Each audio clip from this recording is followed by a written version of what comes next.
Ya, Transjakarta ini sebagai salah satu moda transportasi yang paling banyak digunakan oleh warga ibu kota, menjadi tempat yang strategis bagi brand untuk beriklan. Tingginya frekuensi dan juga volume penumpang memberikan exposure yang besar bagi brand.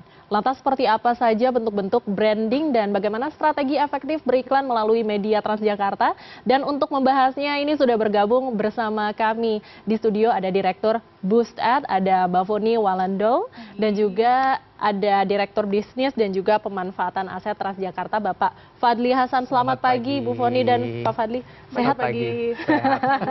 Oke, mungkin saya penasaran dulu nih ke Ibu Foni ya. Ibu Foni, apa sih yang membuat Boost Ad ini memilih untuk menjadi official partner dengan Transjakarta, dan juga kenapa sih sebenarnya brand itu harus beriklan nih di Transjakarta? Iya, jadi pastinya seperti yang tadi Sarah sudah infokan ya.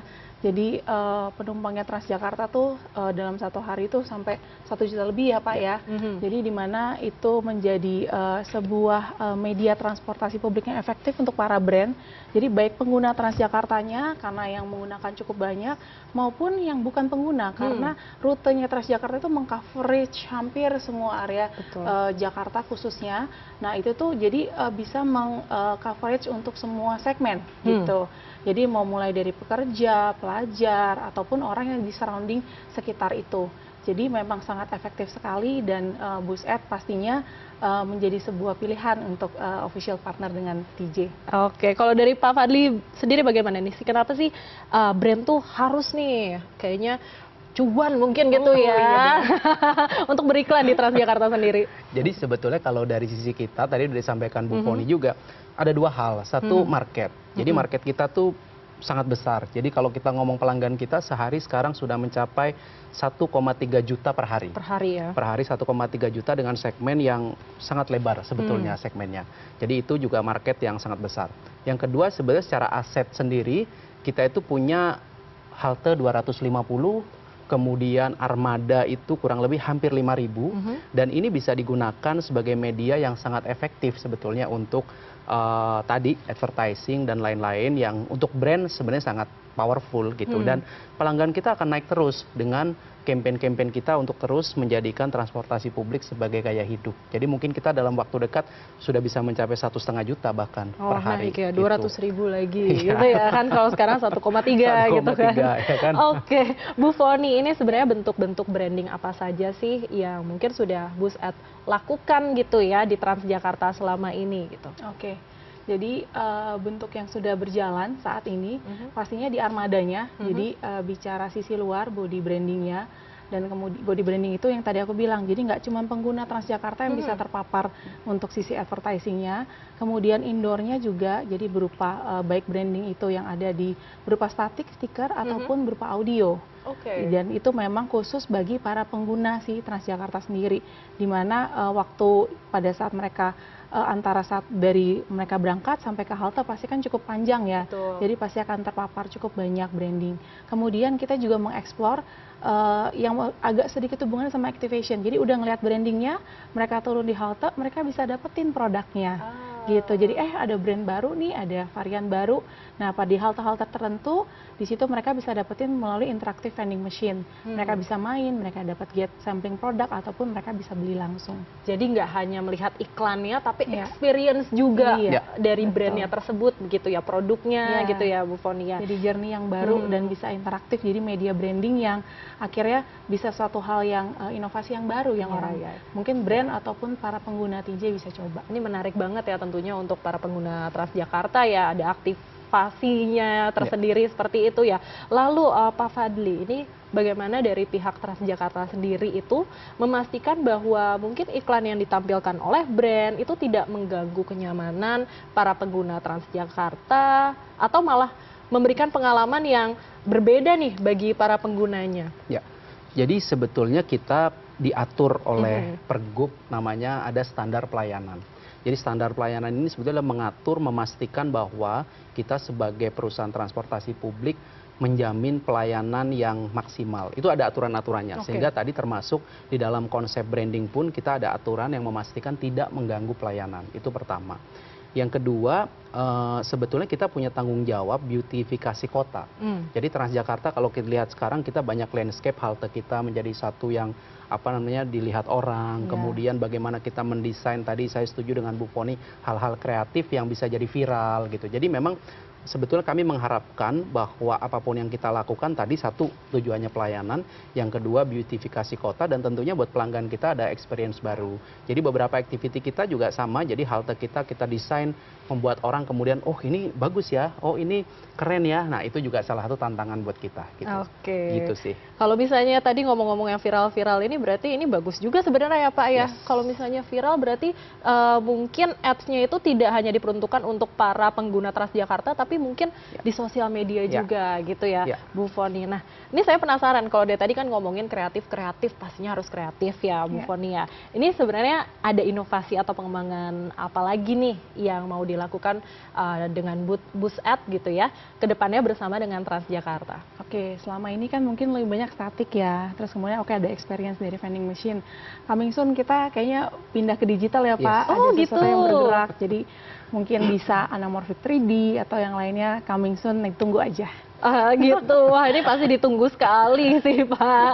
Oke, kalau misalnya dari Transjakarta sendiri nih Pak Fadli, sebenarnya apa aja sih manfaat yang mungkin diperoleh oleh Transjakarta dengan kerjasama nih dengan Bus Ad sebagai official partner periklanan? Ya, jadi sebetulnya kami memang menggandeng berkolaborasi dengan banyak pihak termasuk Bus Ad yang sebenarnya tadi tujuannya salah satunya adalah kami tetap harus jaga pelayanan, tetapi juga ada hal-hal yang tadi kita sampaikan bagaimana menjadikan Jakarta ini menjadi kota global. Salah satunya bagaimana advertising kita ini juga menarik buat banyak orang. Seperti di negara-negara lain mungkin teknologi immerse gitu ya. Dan kemudian sudah banyak hal yang kita pengennya begitu orang datang ke Jakarta itu wow gitu, oh menarik, kemudian foto viral. Jadi itu juga salah satu tantangan. Jadi kreativitas, event juga Bu ya. Nanti saya juga dengan Bu Foni pasti kita lagi create beberapa event yang itu jadi sesuatu yang menarik buat masyarakat Jakarta. Boleh dong diceritain sedikit nih mungkin tentang imersif yang sudah dikerjakan atau mungkin event-event next-nya gitu. Apa sih? Kasih bocoran dikit boleh dong Bu? Ya pengennya ada activation ya, karena yang selama ini Prisma sudah lakukan di CFD itu masih di sekitar area CFD connecting to aset-asetnya kita. Nah, nggak tertutup kemungkinan ke depannya di halte-haltenya TJ kita bisa bikin event bareng dan itu bisa connect langsung dengan si audience yang di area Car Free Day juga. Gitu, jadi mereka bisa connect, mereka bisa engage. Jadi salah satu services kita adalah how to connected offline activation dengan si media itu sendiri. Gitu. Tapi kalau misalnya ngelihat dari behavior ya mungkin pelanggannya Transjakarta bagaimana nih Bu? Apakah mungkin sangat positif begitu ya menerima ads gitu dari brand yang menaruh iklannya di Transjakarta, apa bagaimana Bu? Sejauh ini feedback dari secara brand cukup baik ya, untuk permintaan mereka juga sangat baik, bahkan untuk koridor-koridor tertentu sold out. Jadi intinya bagaimana kita berusaha untuk bisa men-trigger dari secara sisi klien apa sih eksekusi yang bisa dilakukan sehingga lebih menarik, baik tadi journey, experience, akhirnya mereka bisa interaktif, bisa dapetin produknya langsung di halte-halte melalui vending machine, ataupun branding-branding yang kreatif, jingle-nya yang bikin seru buat orang ketawa, atau teksnya buat orang jadi mau upload di sosial media gitu. Jadi itu yang memang kita coba exercise bareng sama brand itu sendiri pada setiap saat mereka melakukan activation atau kegiatan branding. Oke, ini mungkin selain kerjasama dengan Transjakarta, sebenarnya layanan apa lagi sih yang mungkin Bus Ad tawarkan begitu? Oke, jadi servicesnya kita pertama pasti public transportation. That's why salah satu pilihan kita berpartner dengan Transjakarta. Kemudian intinya all public transportation darat, laut, udara. Kemudian kita juga punya offline activation yang tadi aku bilang. Jadi bagaimana integrate si branding itu, ada activity-nya, integrate-nya specialty ke media out of home yang memang dikelola oleh Prisma Group. Karena Bus Ad itu adalah sister company dari Prisma. Kemudian kita juga doing basic konvensional produksi pasang pajak all creative branding, mulai dari art installation sampai dengan basic ke modern trade ataupun traditional market. Dan yang terakhir kita juga punya services itu adalah pembuatan produksi untuk letter signage. Jadi macam-macam nih gitu. Jadi banyak ya Iya, sebenarnya ya. Pak Fadli, kalau misalnya tadi manfaat nih, saya ingin memperdalam nih tentang manfaat-manfaat yang mungkin diperoleh dari Transjakarta melalui dengan ads ini begitu ya. Kalau misalnya dari segi kecantikan kotanya seperti tadi Pak Fadli sudah ceritakan di awal, ini bagaimana? Bisa diceritain lebih detail, Pak? Jadi sebenarnya kalau bicara manfaat tuh kita ini sebenarnya social enterprise. Jadi Transjakarta ini ujung-ujungnya adalah pelayanan kepada publik. Artinya publik ini menjadi hal yang sangat penting buat kita, baik dari sisi tadi pengalaman dan lain-lain, termasuk menjadi lebih cantik, ada pengalaman baru. Tapi buat Transjakarta sebetulnya ini jadi non-fairbox income sebetulnya. Jadi kerjasama dengan Bu Foni itu menjadi salah satu pilar juga yang ujung-ujungnya akan diinvestasikan kembali kepada pelayanan publik. Jadi banyak hal yang kita mau lakukan, ujung-ujungnya tidak hanya satu sisi memang betul pelayanan, satu sisi kita perusahaan pasti cari margin ya Bu ya. Tapi ujungnya akan dikembalikan kepada pelayanan publik. Jadi kita sebutnya selalu bilang Transjakarta ini social enterprise. Gitu social enterprise gitu ya. Mungkin dari keuntungan yang masuk, baik dari tiket ataupun dari ads ini nantinya akan kembali ke publik tentunya ya. Betul. Nah, habis itu kalau misalnya nextnya lagi nih Pak Transjakarta, mungkin ada terobosan-terobosan terbaru apa nantinya? Jadi kita akan terus bagaimana aset-aset kita ini menjadi sesuatu yang menarik gitu. Jadi bukan hanya mendapat income, tapi juga memberikan masyarakat Jakarta ini sesuatu yang, oh Jakarta sekarang keren ya, ini kota global ya kan. Kita tahu bahwa ibu kota sebentar lagi juga pindah, jadi kita punya challenge bagaimana Jakarta menjadi kota global gitu. Dan kita akan dorong event-event seperti kalau kita lihat di halte kita di Bundaran HI itu jadi sangat ikonik. Kan keren Pak haltenya. Orang-orang itu datang berfoto-foto begitu ya. Sehari itu bisa 4.000, 5.000 orang di situ Pak. Yes, untuk selfie kemudian. Jadi kalau ya biasanya ini ya, yang Instagram gitu-gitu ya, upload dan lain-lain. Jadi itu salah satu bentuk saja. Tapi kita dorong aset-aset kita yang lain juga bisa seperti itu. Baik di bus, nanti kita lagi pikirin misalnya bagaimana bus kita juga ada punya bus wisata, ya kan, yang juga menarik untuk orang kalau ke Jakarta harus naik bus itu gitu ya. Nah itu hal-hal yang kita lagi pikirkan. Jadi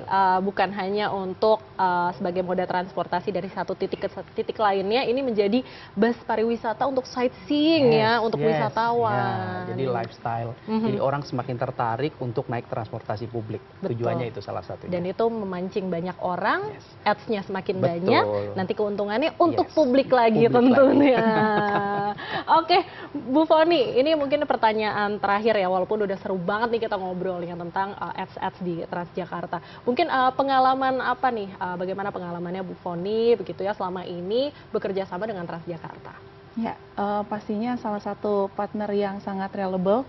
Jadi senang banget bisa selalu disupport gitu. Jadi dan selalu bahkan didorong untuk bagaimana inovatif nih Bu, bikin yang viral gitu kan, bikin yang seru-seru. Karena memang menjadi sebuah DNA-nya kita untuk bicara selalu inovasi dan kreatif. Karena memang kita one stop shop advertisement. Jadi di grup kita itu ada animasi studio, ada brandingnya, dan kemudian ada media asetnya sendiri, baik yang ada di public transportation maupun yang ada di jalanan. Jadi oleh karena itu memang selalu dari kita pengennya ngedevelop sesuatu yang baru setiap tahunnya. Oke, mungkin harapannya terakhir nih untuk closing statement dari Pak Fadli terlebih dahulu. Yang pasti pertama supaya masyarakat semakin banyak menggunakan transportasi publik dan itu menjadi budaya yang baru harapannya. Dan dengan itu otomatis nanti brand, dan lain-lain juga pasti akan semakin banyak ya Bu ya untuk tertarik beriklan di kita yang ujung-ujungnya nanti akan kembalikan lagi pada pelayanan publik. Oke, mungkin dari Bu Foni terakhir. Ya, kalau dari kami pastinya menjadi sebuah kebanggaan buat kita untuk setiap brand yang kita support bisa punya feedback yang baik atau hasil yang maksimal gitu. Jadi oleh karena itu kita selalu secara aktif memberikan hal yang baru, mengeksplor inovasi yang baru untuk para brand yang ada. Oke, jadi ini sama-sama senang ya, brand senang, klien senang, lalu juga dari publiknya senang, Transjakartanya maupun dari bus ads-nya gitu ya. Jadi ini nggak ada ruginya ya untuk beriklan, menaruh iklan dari brand itu di Transjakarta melalui bus ads. Oke, terima kasih sebelumnya sudah datang ke CNN Indonesia Corporate Action, Ibu Foni Walando, Direktur Boost Air, dan juga Bapak Fadli Hasan Thank you. dari Kasih. Direktur Transjakarta. Terima kasih, selamat pagi. Pagi.